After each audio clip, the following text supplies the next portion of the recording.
স্বামী বিবেকানন্দের জন্মতিথির প্রাক্কালে আমরা বেরিয়ে পড়লাম আলিপুর সেন্ট্রাল জেল মিউজিয়ামের উদ্দেশ্যে একটু ফিল নেওয়ার জন্য, স্বাধীনতা সংগ্রামীদের সেই আবেগ অনুভূতিগুলো উপলব্ধি করার জন্য। টিকিটটা আমাদের বাইরেই কেটে ঢুকতে হয়েছে এবং এখানে টিকিট চেক হচ্ছে এবং একটু আগে ব্যাগ চেক করা হয়েছে। জল, পার্স, মোবাইল নিয়ে যেতে দেওয়া হচ্ছিল। আমরা টিকিট চেক করে ব্যাগ চেক করে এগিয়ে গেলাম আলিপুর জেলের ভেতরে সেই দৃশ্য দেখার জন্য। টিকিট মূল্য পার হেড 30 টাকা এবং লাইট অ্যান্ড সাউন্ড শো এর জন্য 100 টাকা করে টিকিট লাগছিল। জেলের ভেতরে ঢুকতেই চোখ দুটো যেন জুড়িয়ে গেল। চারিদিকে ফুল আর ফুল, ফুলের সুন্দর সমাহার। আর ওখানে ম্যাপ দেওয়া রয়েছে এবং ম্যাপে সমস্ত দিক নির্দেশ করা আছে। চারিদিকে কোন কোন কি সেল রয়েছে, কোথায় ওয়াশরুম রয়েছে, কোথায় ফুড জোন রয়েছে, সব এখানে দেওয়া আছে। তো আমরা প্রথমেই ফাঁসির মঞ্চটা দেখতে গেলাম, যেটা খুব কিউরিওসিটি হচ্ছিল দেখার জন্য। এখানেও ম্যাপ দেওয়া আছে এবং আমরা এগিয়ে চললাম ফাঁসির মঞ্চের দিকে। এখানে পরপর অনেকগুলো সেল আছে, তার মধ্যে এটি একটি সেল, কারাগার যেটাকে বলা হয়। এদিকে ছিল ফাঁসির মঞ্চ, নেহেরু সেল, নেতাজি সেল এবং আরো অনেক কয়েকটা সেল ছিল। তো আমরা এগিয়ে চললাম সেই সেলগুলো দেখার উদ্দেশ্যে। আগে ফাঁসিটা লেফট সাইডটাকে দেখে আসি, আগে এক্সপেরিয়েন্স এই দেখ ফাঁসির মঞ্চটা দেখে আসি। চল এই দেখ গানটা শোন।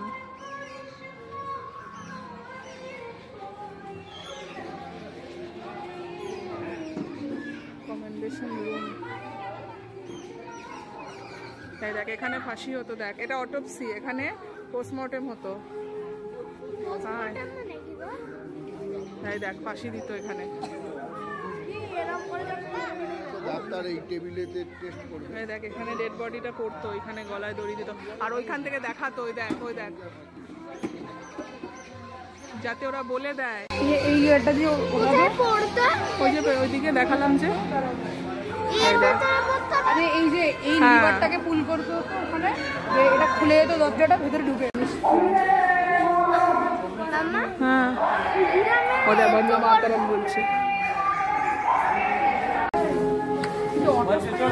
অটোপসি পোস্টমর্টেম হতো এই রুমে। এখানে ডেড বডি নিয়ে আসতো, ওই যে টেবিলগুলোতে রেখে দেখতো, জাজ করতো।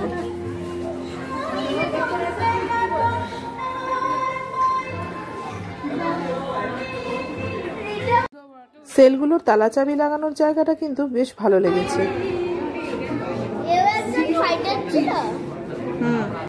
তারা ফাঁসি লাগানোর কিছুদিন আগে ওদেরকে এখানে না রাখতো, নির্জন যাতে বেশি করে কেয়ার করতে পারে। সৃষ্টি কই লাইক খুদি কুইডিনের মুভমেন্টের প্রসেসের ছবিটা হলো এই ওটা হচ্ছে ওয়াশরুমের পায়ে রাখা। হ্যাঁ হ্যাঁ হ্যাঁ, রোডো দেখে যা। ওই দেখো যে ইয়ে টাইপের পা রাখার জায়গা, ইন্ডিয়ান পটি যেমনি। কেন মারা গেছে?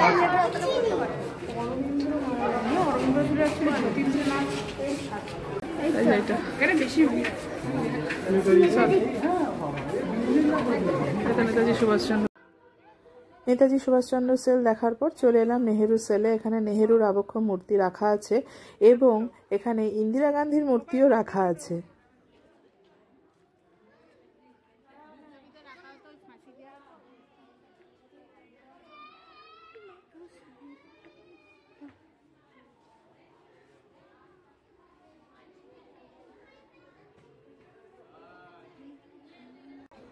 এখানে একটা বিল্ডিং করা হয়েছে দ্বীপান্তরের জীবন কাহিনী দেখানোর জন্য। বন্দীদের জীবনদশা দ্বীপান্তরে মানে আন্দামানে কিরকম ছিল, তাদের উপর কতটা অত্যাচার এবং নৃশংস অত্যাচার করা হতো সেটাই তুলে ধরা হয়েছে এখানে।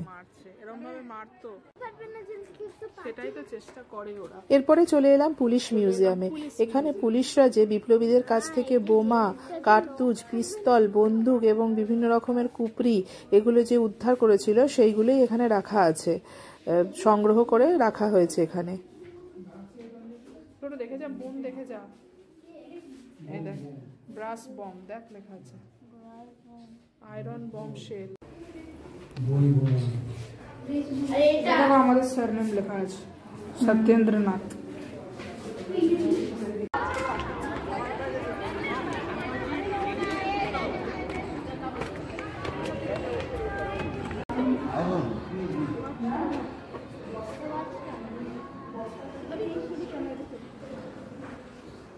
দীপা এগুলো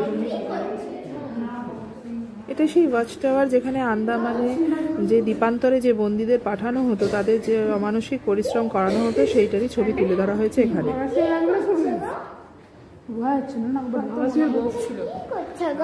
নারকেলের খোল ছাড়াচ্ছে। এরপরে আমরা যেই জায়গাটায় গেছিলাম সেই জায়গাটা খুবই ভালো লেগেছে। বন্দীদের জীবন দশাটা তুলে ধরা হয়েছে। এখানে ওদের চুল কাটার জন্য ঘড়ি ধরে সময় দেখা হচ্ছে এবং কিছু বন্দী এই যে জেল গারদে দাঁড়িয়ে রয়েছে এবং সেখান থেকে দেখছে। তারপরে কি হয়ে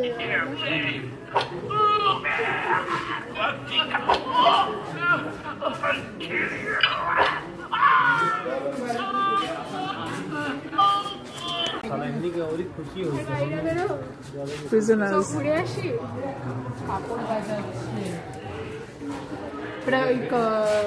ডোডো দেখে যা, ওটাকে কি বলে? কলপার চৌবাচ্চা। দেখ চৌবাচ্চা, এদের কাপড় কাছে নিজেদের কাজ নিজেদেরই করতে হতো। এদিকে দেখ, এই দেখ এখানে সুতো। এটা কিন্তু অরিজিনাল সেল, দেখেছিস? রং ফং করা নেই। হ্যাঁ, শুধু ডামিগুলো বসিয়ে দিয়েছে। নতুন, মানে নতুন তো না, মানে আগে কাটার। এই দেখ এক একটা করে বেড রাখা থাকতো। এই দেখ এদের।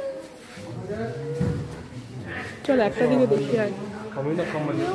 ডোডো এদিকে আয়, ডোডো এদিকে আয়। আস্তে আস্তে। এই দেখ এরা গল্প করছে।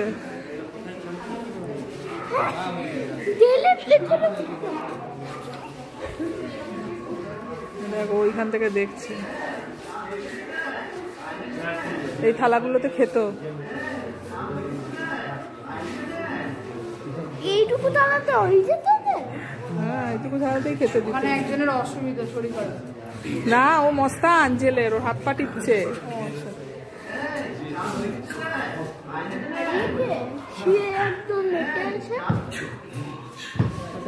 বলছিল আমাদেরকে পারতেই হবে।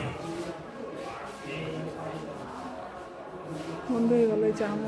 চা হয়েছে রে।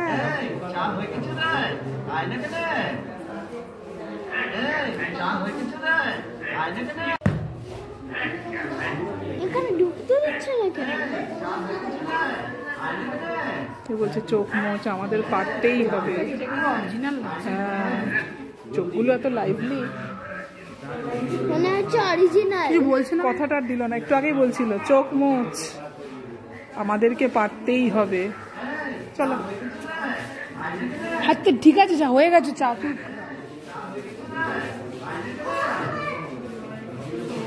আরে এত ভেঙে পড়লে চলে? দেশ মায়ের এখনো অনেক কাজ বাকি। তোর তোর চোখ মোচ আমাদের যে পারতেই হবে। আগের মিউজিয়ামে বন্দীদের জীবদ্দশা দেখে চোখে জল চলে এলো। যাই হোক, তারপরে ধীরে ধীরে এগিয়ে চললাম পরের মিউজিয়ামটা দেখার জন্য।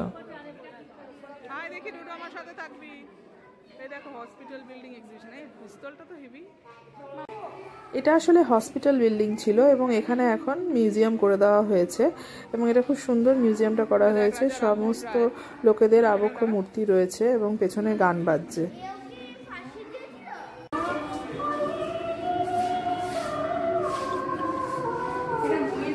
এটা মোমেন ফ্রিডম ফাইটার।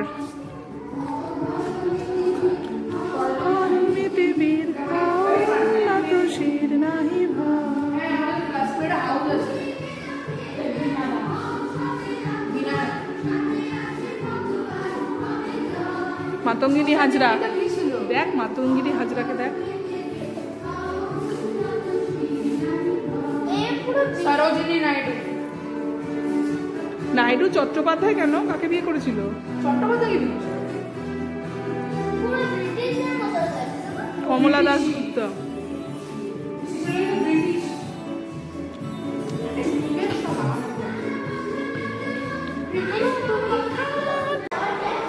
মাথায় হাত কেন? মাথাতে কাট কেন?